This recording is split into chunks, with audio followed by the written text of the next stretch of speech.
Em nome de Jesus, nós te oramos. Amém. Enquanto as crianças sobem, queridos, vamos, por favor, abrir a palavra do Senhor na carta aos Hebreus.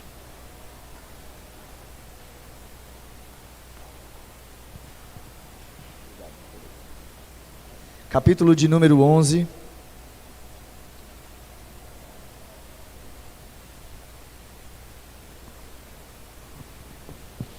Carta aos Hebreus, capítulo de número 11, nós vamos ler os versículos 1, 2 e 3 nessa noite. Carta aos Hebreus, capítulo 11, versos 1, 2 e 3. Acompanhem comigo com fé a leitura da palavra do Senhor. Ora, a fé é a certeza das coisas que se esperam, a convicção de fatos que se não veem, pois pela fé os antigos obtiveram um bom testemunho. Pela fé entendemos que o universo foi formado pela palavra de Deus, de maneira que o visível veio a existir das coisas que não são visíveis. Até aqui a leitura do nosso texto. Vamos orar mais uma vez. Senhor, nós te agradecemos por essa epístola,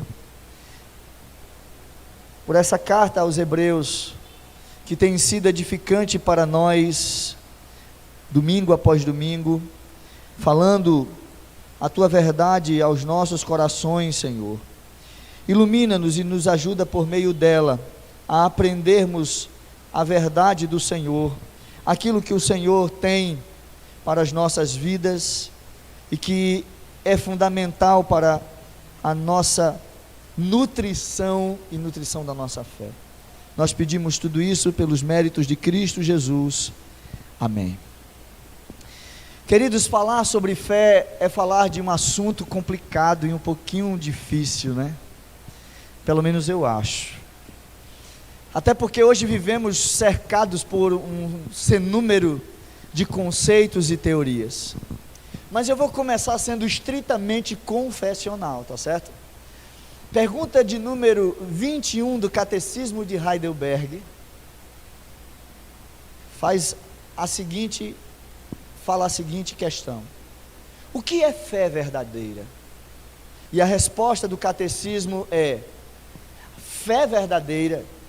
a fé verdadeira criada em mim pelo Espírito Santo, por meio do Evangelho, não é somente um conhecimento, ou uma convicção de que tudo que Deus revela na sua palavra é verdade, mas também é uma certeza arraigada que não somente outros, mas eu também, tive meus pecados perdoados, fui feito justo para sempre com Deus, e recebi a salvação concedida.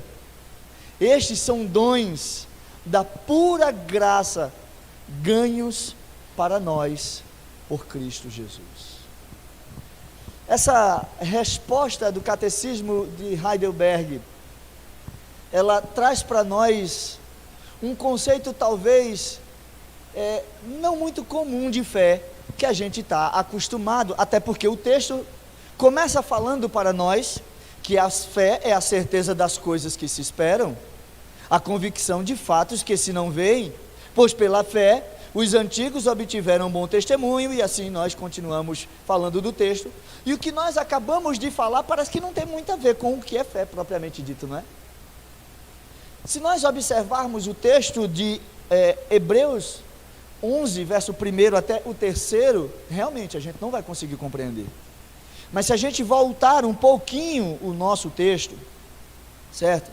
Para o que nós estudamos na semana passada, nós vamos perceber uma coisa importante que o autor da epístola fala no verso 36. Ele começa dizendo: vocês precisam perseverar, para que, havendo feito a vontade de Deus, alcance a promessa. Opa, aí já tem alguma coisa ligada à fé. Que promessa é essa? Porque ainda dentro de pouco tempo, aquele que vem virá, e não demorará, e não irá demorar. Mas o meu justo viverá pela fé. e se retroceder dele, a minha alma não se agrada. Nós, porém, não somos dos que retrocedem para a perdição, mas somos da fé para a preservação da alma. Então, se vocês observarem bem, o autor, ele começa fazendo um gancho com tudo aquilo que ele estava falando anteriormente. Ele não está criando um assunto novo aqui. Ele não está trazendo algo novo para nós entendermos. Até porque o texto lido, ele ensina sobre a fé, ele ensina sobre o que nós podemos obter pela fé. E nós, ao olharmos para os versos anteriores, nós conseguimos entender um pouco melhor aquilo que o autor está querendo dizer. Ele está falando sobre algo que está ligado a Cristo. Ele não está falando nada dissociado de Cristo. Pelo contrário, ele está falando de nós nos lembrarmos que um dia fomos iluminados, que recebemos a graça do Senhor de crermos em Cristo Jesus. E ao crermos em Cristo Jesus, precisamos perseverar nessa fé em Cristo Jesus. E ao perseverar em Cristo Jesus, nós alcançaremos a promessa, porque Ele virá, Ele não vai tardar.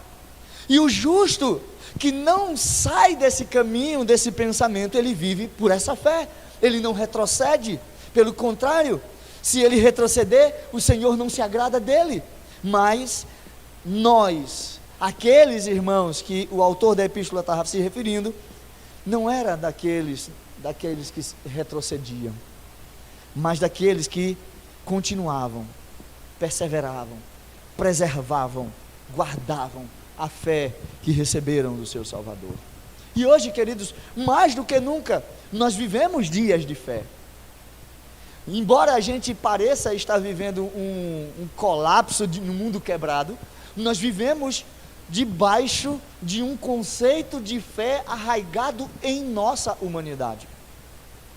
Porque vocês vão de concordar comigo que é necessário ter muita fé para crer em algumas coisas que se dizem por aí.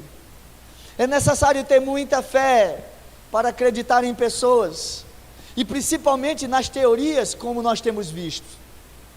Há um desejo, inclusive, enorme de pessoas quererem desconstruir a fé, que eles estão provando na sua desconstrução por fé também. Nós vivemos dias em que nós precisamos reacender o nosso conceito da verdadeira fé, porque fé é uma coisa que está na cabeça de um bocado de gente, embora num conceito distorcido, mas está na cabeça de muitas pessoas. Entender onde podemos chegar e quando nós podemos viver e como nós podemos viver pela fé é algo extremamente necessário para os nossos dias.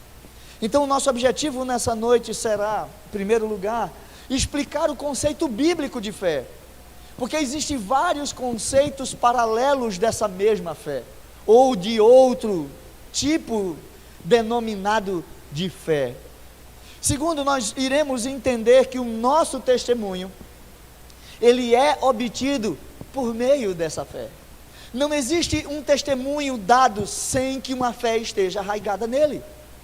E em terceiro lugar, nós estaremos explicando que o ato criador de Deus depende de ser compreendido por meio da fé. Então nosso tema nessa noite será portadores de uma fé plausível e defendida. Eita, pastor, é sério isso? É sério. Nossa fé não são palavras ao vento. A nossa fé é algo que nós portamos ela e pode ser defendida. E nós falaremos isso em alguns pontos aqui. O primeiro, a fé, ela nos concede segurança para esperar. Então, como portadores de uma fé defendida, nós vamos ver que o autor, em primeiro lugar, ele quer mostrar para nós que a fé, ela nos concede esperança ou segurança para esperar. Veja o que é que diz o verso 1. Ora, a fé é a certeza de coisas que se esperam. Então a fé, ela nos dá segurança para esperar. Mas pastor, a gente vive dias tão difíceis. A gente não consegue conseguir entender como vai ser o dia de amanhã, e de fato o amanhã não nos pertence, embora a gente queira entender como será o amanhã. Mas o fato é que mesmo não sabendo como o amanhã será, nós podemos descansar, ter segurança nesse amanhã, por meio da fé. Não em qualquer amanhã, não o amanhã que nós colocamos na nossa mente como plano para ser realizado, mas o amanhã que está prometido na palavra do Senhor. Esse amanhã nós temos total segurança de que será realizado e cumprido, porque Deus é fiel para cumprir a sua palavra. Fé é estar seguro, não é andar titubeando pelo caminho, não é andar apalpando algo no escuro, querendo se livrar de tombos e buracos.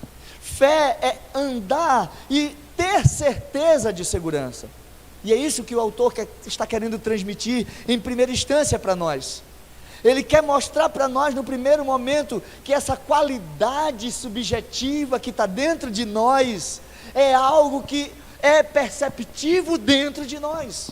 O problema é esse: a fé é difícil de ser conceituada, e por isso que as pessoas nos chamam de loucos, porque a fé é algo que ela é representada de forma individual. Cada um de nós expressamos o nosso entendimento, aquilo que está em nós sobre a fé. Por isso que é algo que aparentemente é subjetivo, mas altamente real e verdadeiro. Quem pode comprovar a fé, senão você mesmo? Aquilo que você acredita é algo que você pode ter segurança de dizer: eu vou esperar porque eu sei que vai acontecer, mas só você. Outra pessoa não pode embasar a sua vida e a esperança dele na sua fé. Ele vai fazer tudo isso embasado naquilo que ele crê também, individualmente, separado de você. Percebam que depois de ter exposto coisas importantes acerca de Jesus, vejam, a carta aos Hebreus ela é extraordinária, e nós estamos vendo todo o ensinamento que ela tem trazido para nós. Então ele expõe coisas acerca de nossas vidas, ele expõe de maneira extraordinária a magnitude de Jesus Cristo, da pessoa de Jesus Cristo, da sublimidade da sua obra como sumo sacerdote. Ele faz um arcabouço histórico, bíblico, teológico, e chega no clímax de tudo que ele está falando nos capítulos anteriores. É como se ele estivesse dizendo: tudo que nós aprendemos sobre perseverança, sobre não negligenciar, sobre ser firmes, sobre fazer isso ou aquilo, está embasado nesse verso que nós estamos lendo agora, na fé. O apóstolo passa a falar daquilo que deve se tornar visível na igreja. Mas pastor, o texto vai falar que a fé é uma convicção de fatos, de coisas que não se veem. Como é que a igreja pode tornar isso visível? Nós vamos explicar. Porque a fé, ela foi dada para nós entendermos, não para a gente divagar.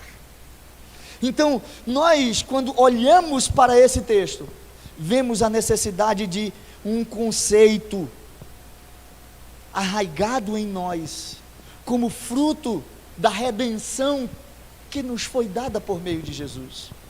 Então a fé é a segurança que nós temos naquilo que Cristo fez por nós. É a segurança de que Cristo é o Filho de Deus, de que Ele é o único e suficiente Salvador das nossas vidas. E aí, eu quero que você pare e pense um pouquinho. Se a fé é a certeza de coisas que se esperam, ou seja, nós podemos ter segurança em esperar por causa da fé, eu queria que você parasse e pensasse: o que é que você tem esperado?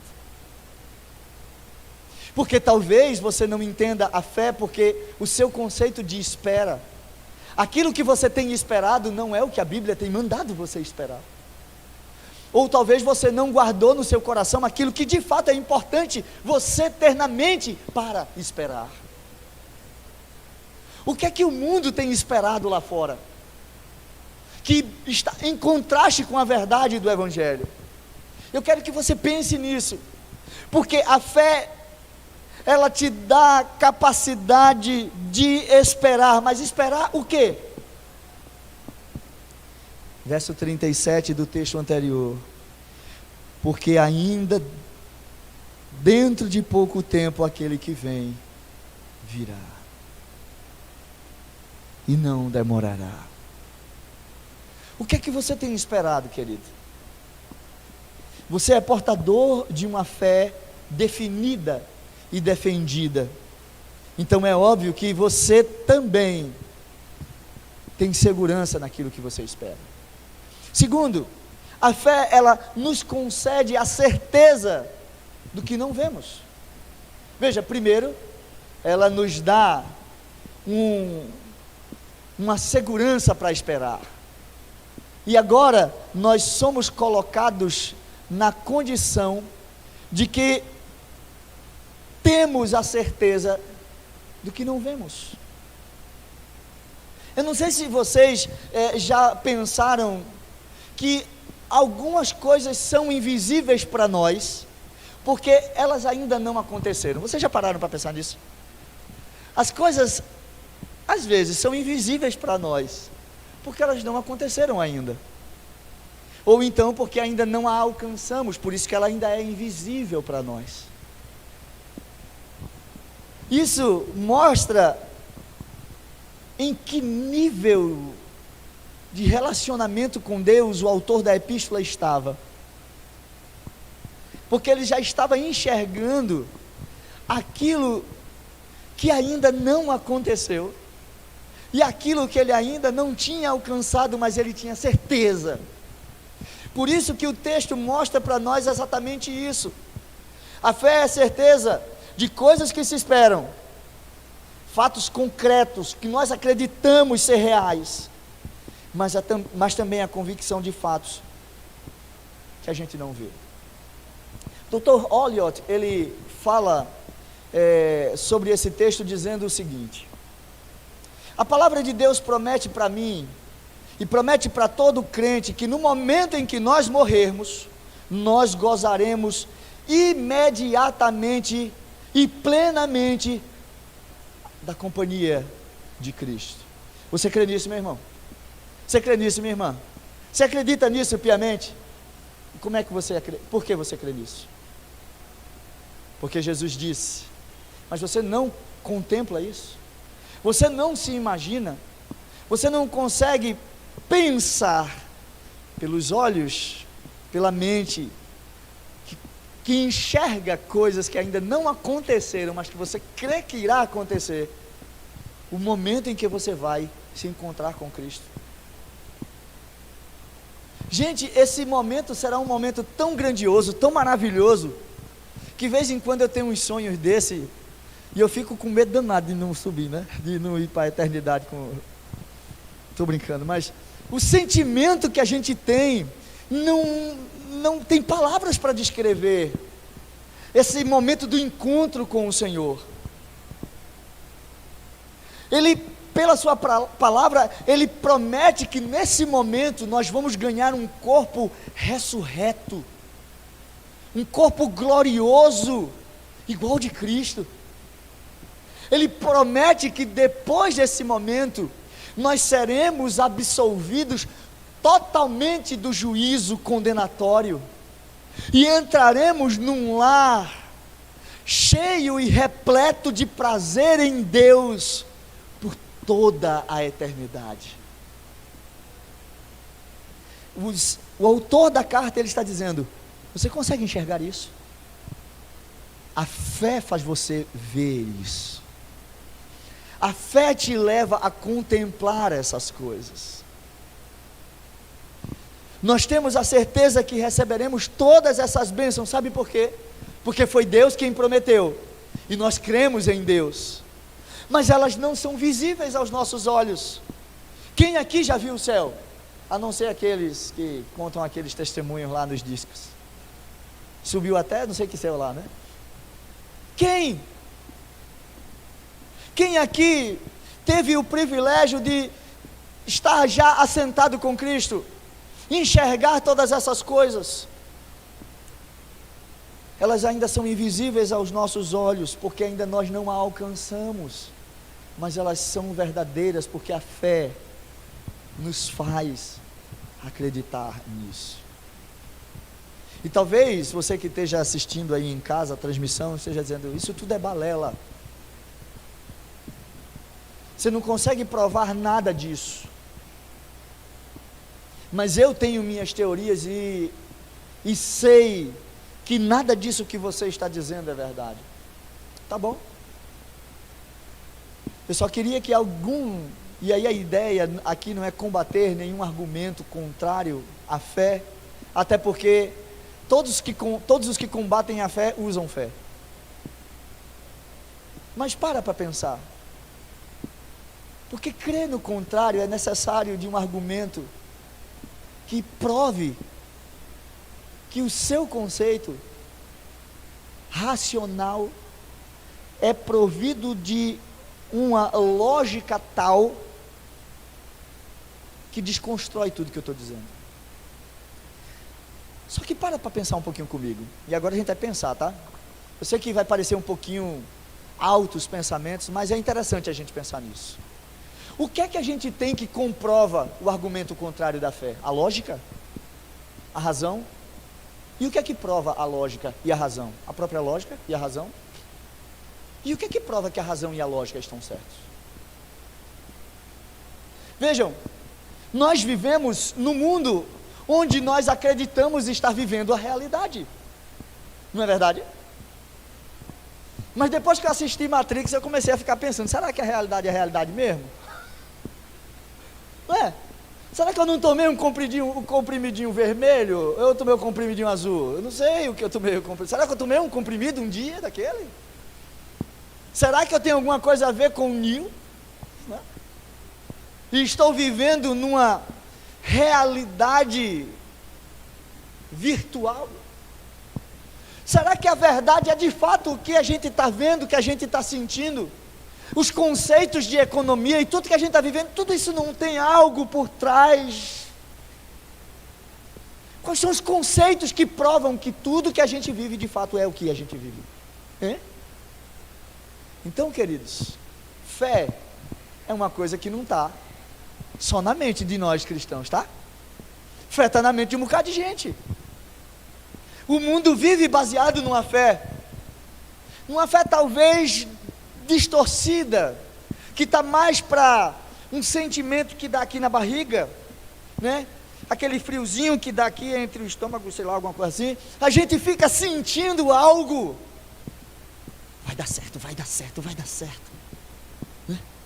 A gente fica naquela esperança, naquela expectativa, e a gente conceitua isso como fé.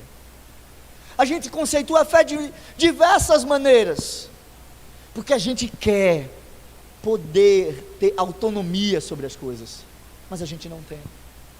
Então o autor da Epístola aos Hebreus, ele nos desafia, por meio da fé, a ter certeza do que você não está vendo, querido. Quer ver uma coisa interessante? Você viu acontecer o Big Bang? Viu? Mas tem gente que acredita no Big Bang. E o que é isso? Não é fé não? Porque se a pessoa não viu, e não existe uma teoria que comprove de fato essa, é apenas até uma falácia teórica, que comprove de fato esse acontecimento, é fé. Agora vejam como as pessoas que querem dissociar ou destruir o conceito de um Criador, pegam a fé e colocam de lado, e pegam a teoria e colocam aqui no lugar como sendo a única coisa que nós temos. E é interessante você olhar para esse tipo de pensamento, porque as pessoas vão querer desconstruir a nossa fé usando de fé. Novamente, repito, usando de fé. Crer que tudo aquilo aconteceu, aquela explosão aconteceu, precisa de mais fé, eu acho, do que a fé que eu tenho para acreditar que um Deus criou todas as coisas pelo poder da sua palavra. O tempo exato de uma coisa encostar com a outra, de explodir, de incomodar, rapaz, e ter tudo isso que a gente vê aqui, é muita fé para acreditar nisso. Nós temos certeza das coisas que não se veem, porque nós somos portadores de uma fé definida. Em terceiro lugar, a fé, ela nos concede um bom testemunho. Aquela pessoa que tem fé, ela é aquela que carrega consigo um bom testemunho. O verso 2 diz: pois pela fé os antigos obtiveram bom testemunho. Mas é interessante observar por que eles obtiveram bom testemunho. Primeiro, a gente vai ver que eles tinham segurança naquilo que criam. Depois, eles tinham convicção daquilo que eles não viam. Por isso, por essa fé, os antigos obtiveram bom testemunho. É interessante, queridos, ver que o autor apresenta para nós aqui, que somente aqueles que vivem pela fé, morrem nessa fé. E somente esses é que chegarão a alcançar a recompensa celestial. Essas pessoas existiram. Nós vamos estudar sobre elas no decorrer do capítulo. O texto mostra aqui, menciona para nós de uma maneira geral, que pessoas lá no passado viveram e morreram desfrutando do favor de Deus, da sua fé, da sua crença no Senhor Deus Todo-Poderoso. Dar testemunho, querido, é um ato de fé. Nossas atitudes todas são baseadas em fé. Nós saímos da nossa casa para ir trabalhar, sabe por quê? Porque a gente acredita que no final do mês o patrão vai pagar a gente. Porque se a gente não acreditasse, você saía de casa? Você saía de casa? Duvido. Você só entra nessa igreja e senta nesses bancos porque você tem uma fé, você tem algum conceito na sua mente de que esse templo não vai cair na sua cabeça. Senão você entrava aqui? Quem entrava aqui? Ninguém entrava aqui. Todos nós carregamos isso. A gente acredita nessas coisas. O testemunho nosso é baseado em fé. O que nós falamos é fé. E eu não estou falando só de crentes, tá? Dos não crentes também. As pessoas por aí que dão esse testemunho que nós entendemos ser um testemunho fora do Evangelho, eles dão esse testemunho por causa daquilo que eles acreditam. A fé deles é baseada em algo superficial, passageiro. Por isso que eles falam o que falam, pensam da maneira que pensam. Veja, se um homem entendesse que seria de fato punido e seria condenado a ir para o inferno porque vive uma vida adúltera, ele viveria essa vida adúltera? Mas ele não acredita nisso. Ele não tem fé para isso. Ele tem fé no seguinte: o bom da vida é desfrutar do jeito que eu quero. A fé dele leva ele a agir dessa forma. Por isso que no início eu falei que nós vivemos dias que estamos envoltos com pessoas cheias de fé. Paulo inclusive falou isso quando estava no Areópago, lá em Atenas, no livro de Atos dos Apóstolos, capítulo 17. Ele disse: varões atenienses, vejo que em tudo vocês são religiosos, ou que vocês têm fé, porque no meio de vocês, de todos esses deuses, fé, não é não? Está aqui um altar erguido ao Deus desconhecido. Fé. O mundo vive no conceito de fé, mas essa é a verdadeira fé?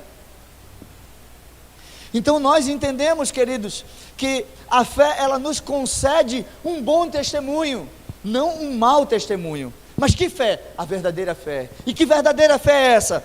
De que Jesus Cristo é o Filho de Deus, o nosso único e suficiente Salvador, e nós vivemos por essa fé nele, sabendo que um dia ele voltará e nos levará para a sua presença. É essa fé. E em quarto lugar, a fé é um elemento básico, queridos, para nós entendermos a criação. Sem a fé, a gente se envolve numa montoeira de conceitos para entender que Deus criou todas as coisas. O texto diz: pela fé entendemos que o universo foi formado pela palavra de Deus, de maneira que o visível veio a existir das coisas que não são visíveis. Primeiro a gente precisa entender exatamente isso. Do nada a gente tira o quê? Se eu não tenho nada, o que é que eu tiro do nada? Nada. Deus, da sua autossuficiência, fez o que não existia vir a existir. Ele trouxe à existência aquilo que não existia. Mas a gente, quando vai estudar aí essas teorias da relatividade, a gente vê que as pessoas não conseguem acreditar nisso. A gente nunca chega a um denominador comum de quando, de onde, de para onde nós viemos e nós vamos. Está cheio de conceitos por aí. Mas sem fé nós não entendemos porque ou de que maneira o mundo foi criado. Por isso que a fé, nós que somos portadores da fé, temos ela muito bem definida, porque nós abrimos a nossa boca para dizer que só existe um Deus, só existe um Criador, só existe um capaz de fazer o que Deus fez. Pela sua palavra, Deus fez o invisível se tornar visível. Ele trouxe à tona aquilo que não existia. Falar sobre fé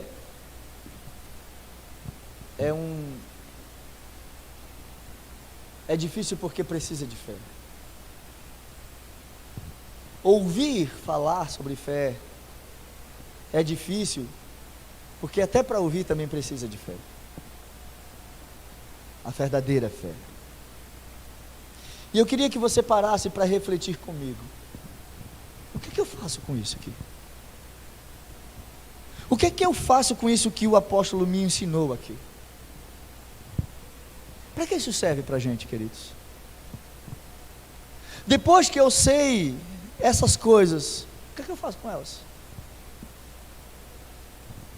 Percebam que algumas coisas são necessárias para nós que vivemos nesses últimos dias, no mundo cheio de crença, cheio de fé. Nós precisamos trazer à tona a verdadeira fé. Ela não será mais uma fé, mas a verdadeira fé. Então o primeiro desafio para nós nessa noite é: precisamos aprender o que é a verdadeira fé.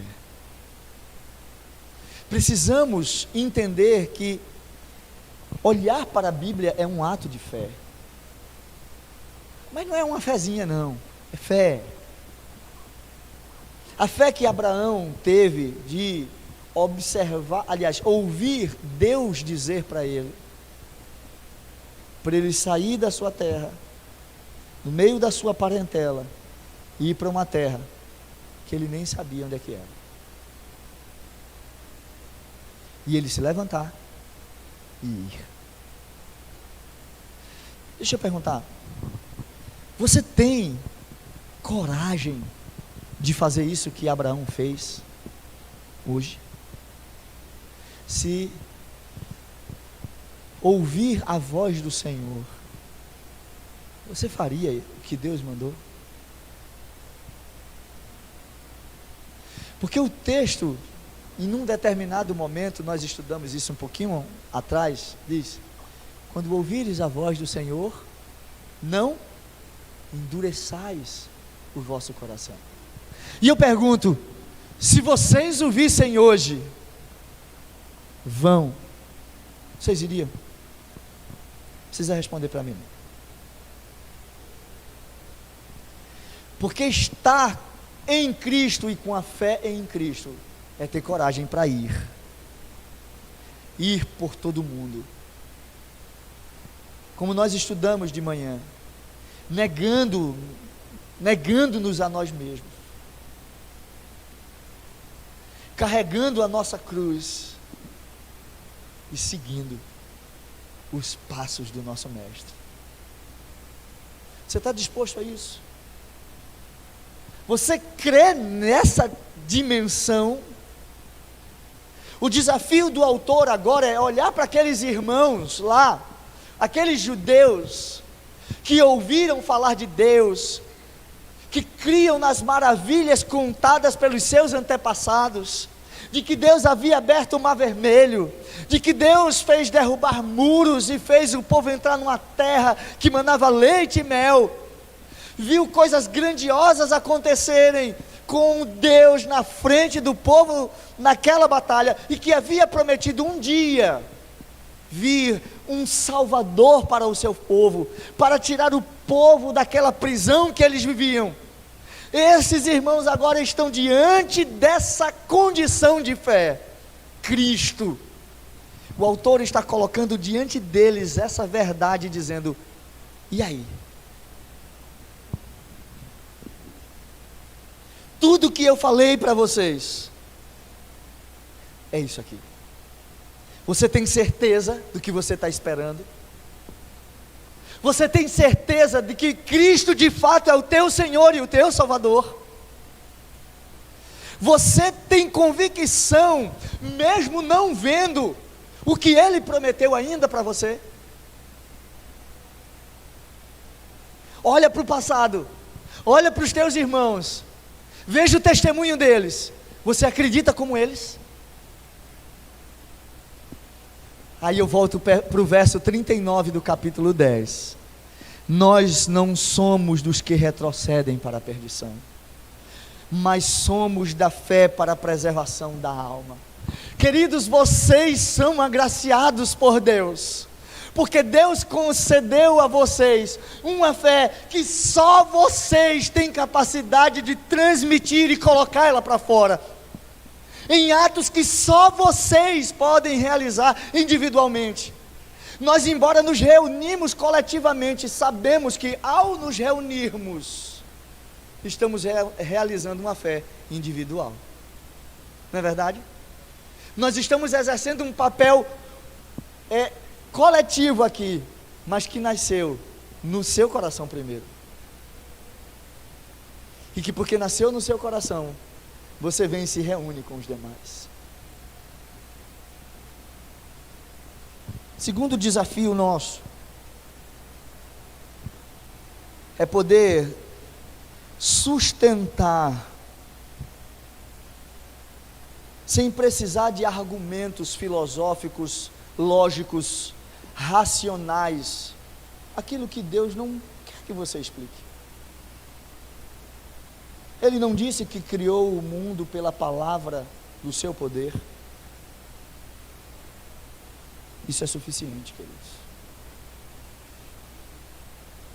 A Bíblia não é um instrumento para nós ficarmos questionando o que ela diz. Eu não sei se vocês sabem, mas isso aqui é um instrumento chamado Norma Normans, a norma das normas. Ela é o instrumento que diz, e eu creio, ponto final. Eu não tenho que perguntar se está certo ou se está errado, porque eu creio que o Deus que a escreveu, escreveu para o meu bem, e ao escrever para o meu bem, eu devo acreditar no que ela diz. Senão, a minha fé é falha nessa palavra. Até porque ela mesma diz: toda a escritura é divinamente inspirada por Deus, apta para ensinar, corrigir, fazer o homem de Deus habilitado para toda boa obra. Como eu posso duvidar de qualquer coisa que esteja aqui? É a fé que traz nós todos os domingos. É a fé que faz com que a gente entenda que o texto que diz assim: não deixem de congregar-nos, não deixamos de nos congregar, seja real para nós, porque o texto está falando de culto, de prestar culto a Deus. Isso é fé. Por mais que a gente estude exegese, hermenêutica, interpretação bíblica, grego, hebraico, aramaico, a verdade, ela é uma só. E a verdade de Deus é que faz com que a fé seja definida para nós.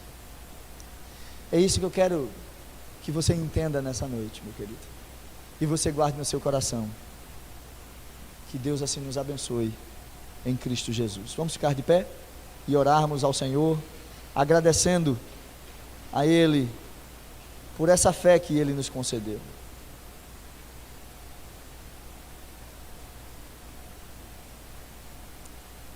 Feche seus olhos, vamos orar ao Senhor.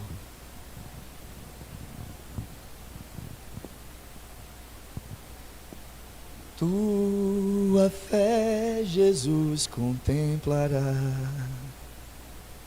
Sim, o que Jesus promete dar. Ele vê o coração e responde à petição. Tua fé, Jesus, contemplará. Ó Senhor, que Tu olhes para nós e veja a fé que Tu plantaste em nós, porque sabemos que essa fé é um dom que Tu nos concedeste, para crermos que Tu és o Filho de Deus. Obrigado, Senhor, porque essa fé passou por mãos, essa fé, ela chegou até nós banhada de sangue.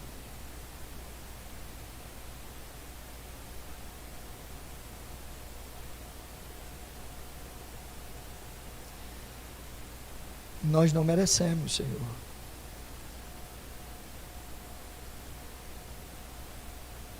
mas o Senhor nos concede por graça, para que olhemos para Ti e contemplemos a nossa salvação, mesmo sabendo que Tu és invisível, que Tu és Espírito. Nós sentimos o Senhor por meio da fé. Ah, que alegria nos dá, Senhor, poder sentir a Tua presença. E saber que os nossos olhos não veem, mas existe. Nos ajuda, Senhor, a não titubearmos, a não abandonarmos a fé. Fortalece ela em nossos corações, dia após dia, e concede-nos o teu favor, para que naquele dia, no dia do Senhor, nós sejamos chamados à tua presença, e os nossos olhos contemplem de fato o teu rosto, Senhor.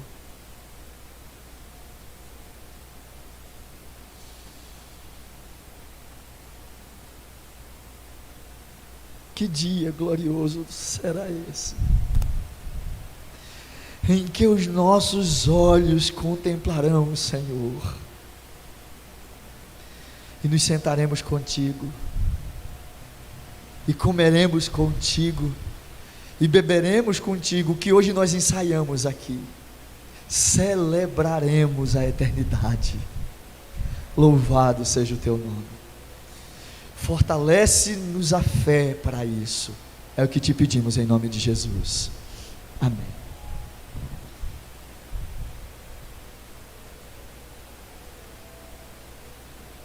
Receber a bênção, meus irmãos.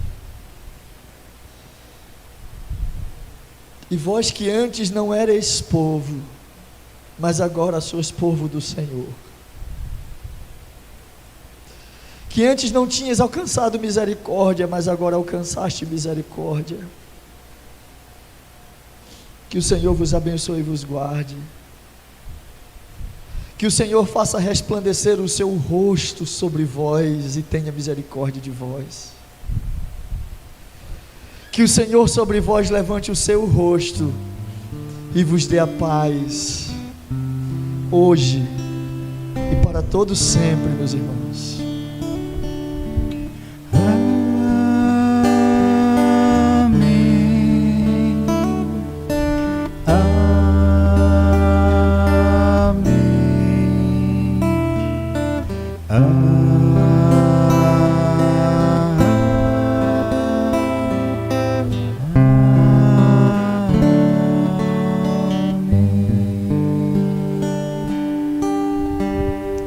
Meus irmãos, nós já estamos encerrando.